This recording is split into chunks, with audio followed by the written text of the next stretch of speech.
Hello hi, പുതിയൊരു വീഡിയോയിലേക്ക് സ്വാഗതം. ഇന്ന് ഉണ്ടാക്കാൻ പോകുന്ന ചുണ്ടയ്ക്ക തോരന. എൻ്റെ വീടിൻ്റെ സൈഡിൽ നിൽക്കുന്ന ചുണ്ടന്മാരാണ്. നിറയെ പുഴുക്കുത്തുണ്ട്, സൂക്ഷിച്ചെടുക്കണം.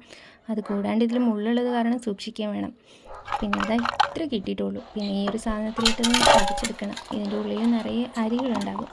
ആ ചെറിയ അരികളൊന്ന് കളയാൻ വേണ്ടിയിട്ട് അത് ഉണ്ടെങ്കിൽ കഴിക്കും. പിന്നെ കുറച്ച് നേരം വെള്ളത്തിലൊക്കെ ഇട്ട് 5 മിനിറ്റ് വെക്കുകയാണെങ്കിൽ ഇതിൻ്റെ കറിയും ഇതിലെ ചെറിയ ചെറിയ അരികളൊക്കെ ഒന്ന് പോകും. 4-5 വെള്ളത്തിൽ കഴുകിയെടുക്കണം. തേങ്ങ, ചെറിയുള്ളി, ജീരകം, മഞ്ഞൾ, കാന്താരിമുളക് ഇതൊന്ന് ചതച്ചെടുക്കുക. ഒരുപാട് ചതഞ്ഞ് പോകാൻ പാടില്ല. പിന്നെ കഴുകി വെച്ച് ചുണ്ടയും വെച്ചിട്ട് മിക്സ് ചെയ്ത് വെക്കുക. ചെറിയുള്ളി കൂടുതലുണ്ടെങ്കിൽ നന്നായിരിക്കും. പിന്നെ കടുക് വറുത്ത്, കടുക് ചെറുതായിട്ടൊന്ന് കരിഞ്ഞു കുഴപ്പമില്ല. പിന്നെ കുറച്ച് കറിവേപ്പിലയും കൂടി ഇട്ട് പിന്നെ വെള്ളം ഒഴിച്ചിട്ടൊന്ന് വേവിച്ചെടുത്തു. ചെറിയ തീയിൽ വേണം വേവിച്ചെടുക്കുക.